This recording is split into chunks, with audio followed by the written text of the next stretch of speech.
వేరే వేరే యాక్టర్స్ కూడా తీసుకున్నారు. మళ్ళీ ఇప్పుడు కొత్త న్యూస్ శ్రీరామ్ గారు దీని గురించి ఏం తీసుకున్నారు? ఇవన్నీ సోషల్ రేసిజం లాంటివంటి ఈ సొసైటీలో ఎన్నో సోషియో ఎకనామిక్ సమస్యలు, ఫ్యామిలీ సమస్యలు, ఫైనాన్షియల్ సమస్యలు, స్టేటస్ సమస్యలు, వీటన్నిటి మూలంగా యూజువల్గా క్యాజువల్గా ఫ్రెండ్షిప్లో స్మోకింగ్, ఆల్కహాల్ అనేది అలవాటు పడతారు.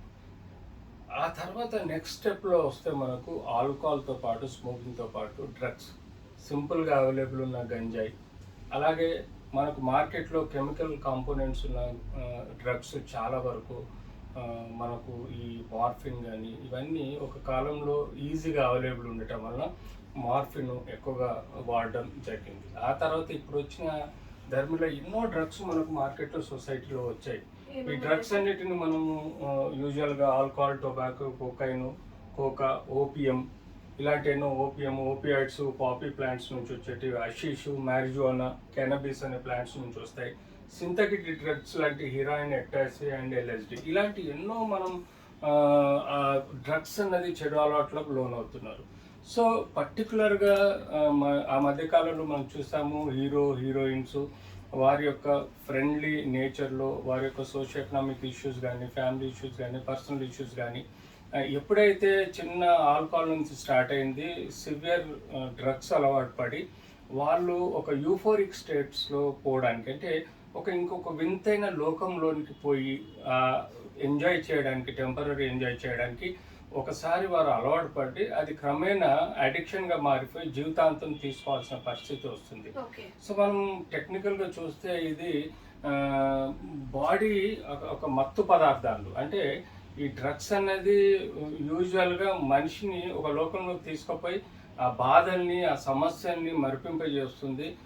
వారిని ఒక ఆనంద ఊహాలలోకి తీసుకుపోయి మెస్మరైజ్ చేస్తుంది. ఒక హ్యాపీ ఫీలింగ్, ఒక మెస్మరైజేషన్, ఇలాంటివి చాలా వరకు ఈ మధ్యకాలంలో మన ఈ డికేడ్లో ఎక్కువగా శాతం పెరుగుతుంది. ఇదివరకు డికేడ్స్లలో ఇలాంటివి తక్కువ అవైలబుల్ ఉండేది. ఒక భయము భక్తి, పేరెంట్స్ అంటే భయము భక్తి ఉండేది, సొసైటీ అంటే భయం భక్తి ఉండేది. కానీ ఇప్పుడున్న జనరేషన్స్ చూస్తుంటే పేరెంట్స్ కంట్రోల్ పూర్తిగా తగ్గిపోయింది. ఎందుకంటే చాలా సెన్సిటివ్ అయింది. ఒక ఫాదర్ కానీ, మదర్ కానీ, ఒక అబ్బాయిని కానీ, ఒక అమ్మాయిని కంట్రోల్ చేసే పొజిషన్లో లేరు.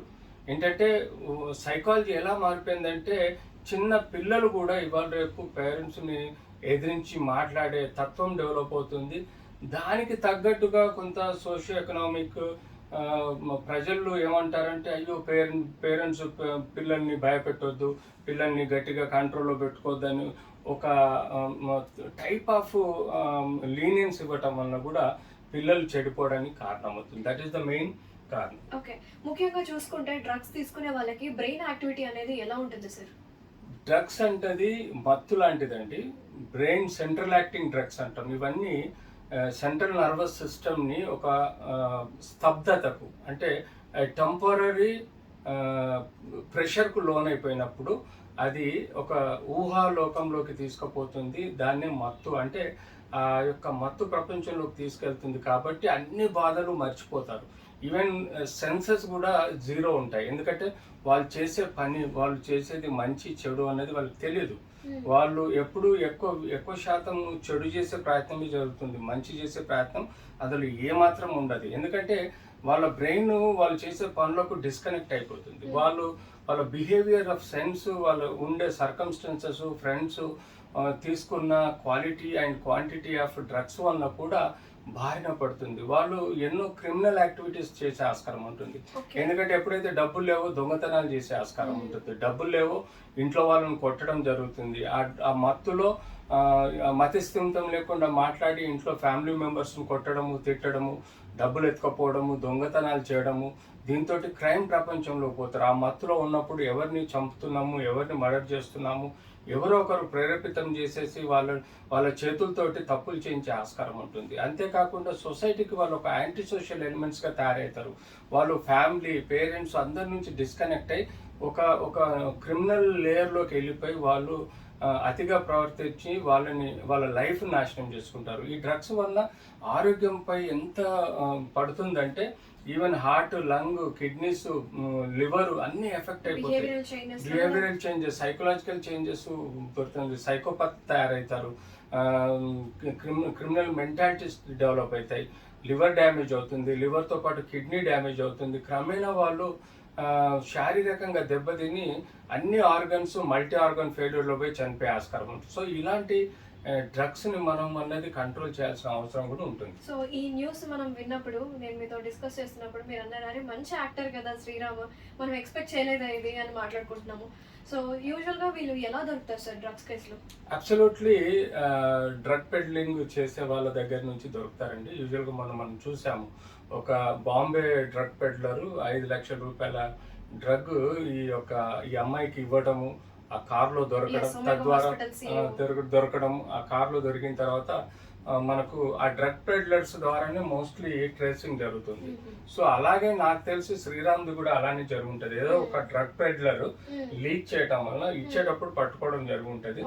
సో యూజువల్ గా ఇవి జరుగుతున్నాయి. ఈ మధ్య కాలంలో కొన్ని దారుణాలు ఏంటంటే, కొంతమంది పోలీస్ డిపార్ట్మెంట్ వాళ్ళు కూడా ఎవరికైనా ఇరికించాలంటే ఎవరో ఒకరి కార్లలో ఈ డ్రగ్స్ పెట్టి కూడా ఇరికించే ప్రయత్నం చేస్తున్నారని కొన్ని న్యూస్ వస్తున్నాయి.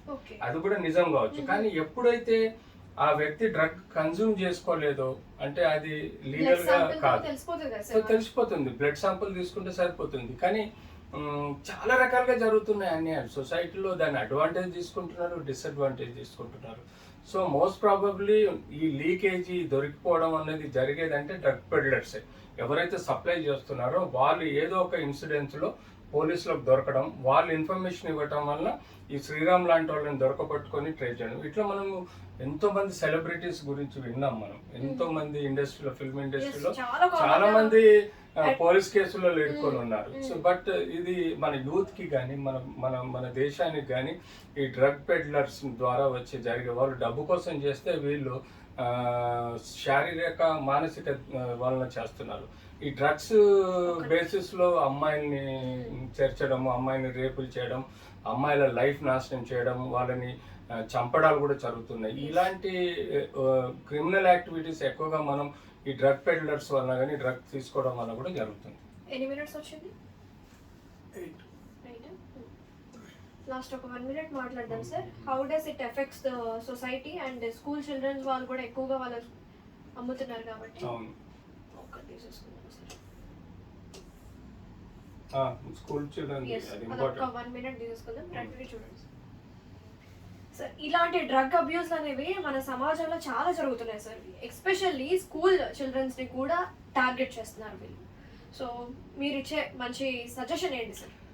సో మనం స్కూల్ చుట్టూ ఉండే ప్రాంతాలలో, కిరాణా షాపులలో కానీ, పాన్ షాపులలో కానీ ఎక్కడైతే చాక్లెట్స్, బిస్కెట్స్, పెప్పర్మెంట్స్ అమ్ముతున్నారో అక్కడ ఈ మధ్య కాలంలో చాక్లెట్స్, పెప్పర్మెంట్స్ రూపంలో కూడా ప్యాకింగ్లు కొంత చాక్లెట్ పెట్టి కొంత డ్రగ్స్, గంజాయి కానీ లేకపోతే ఈ మ్యారిజోనా కానీ ఇవి మిక్స్ చేసి చాక్లెట్ రూపంలో అమ్మడం, అలాంటి పిల్లల్ని బానిసం చేయడం, అంటే ఈ డ్రగ్స్కు బానిసం చేయడం, వాళ్ళని అంటే మిడిల్ ఏజ్ హై స్కూల్ పిల్లలు కానీ లేకపోతే డిగ్రీ జూనియర్ కాలేజ్ పిల్లలు ఎక్కువగా వీళ్ళు ఈ ధనార్జన కోసము ఎక్కువగా ఈ పెడ్లర్స్, డ్రగ్ పెడ్లర్స్ ఇట్లాంటి చాక్లెట్స్ ఇతరత్ర దేశాలు అంటే బంగ్లాదేశ్, శ్రీలంక, పాకిస్తాన్ నుంచి ఎక్కువగా ఇట్లాంటి డ్రగ్స్, చాక్లెట్స్ కూడా మన దేశాన్ని నాశనం చేయడానికి కుట్ర పన్నే ఒక విషపూరిత కుట్ర ఇది.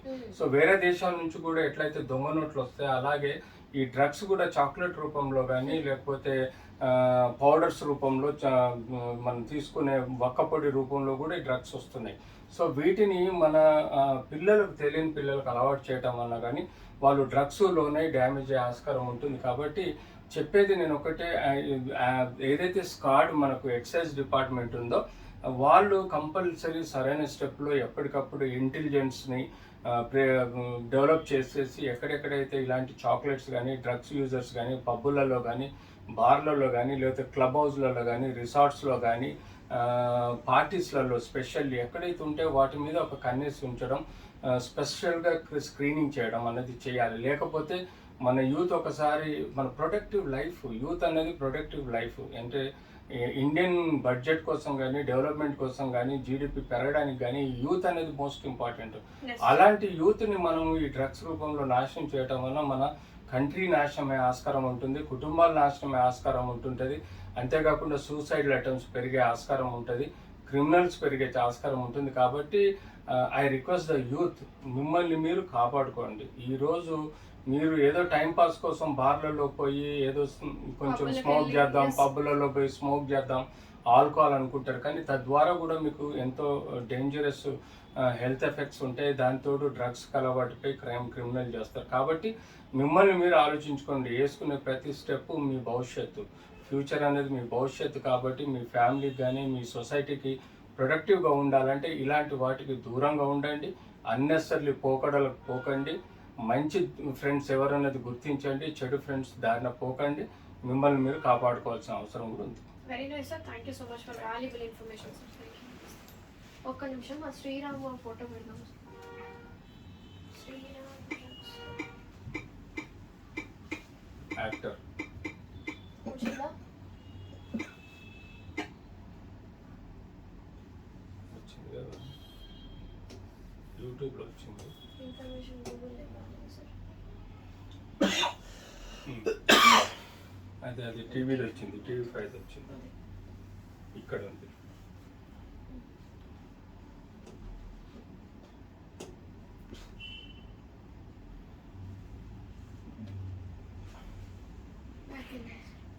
బ్యాక్ వెళ్ళండి. ఇక్కడ ఉంటుంది.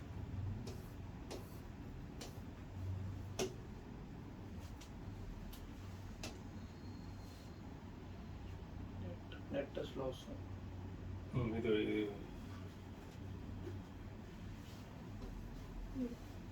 ఇది ఉంచండి సార్. ఇది కనబడద్దుగా వాళ్ళకి, అది కనబడద్దు కదా. ఏం కాదు సార్. అదే పర్లేదా?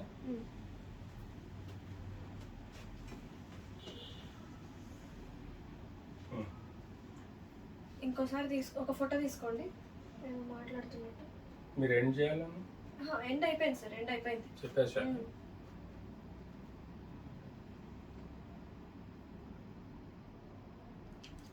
ఓకే, ఇంట్రో ఒకసారి తీసుకుందాము. మీరు క్లోజ్ పెట్టేసాలా? క్లోజ్ పెట్టండి. అది ఆఫ్ చేసి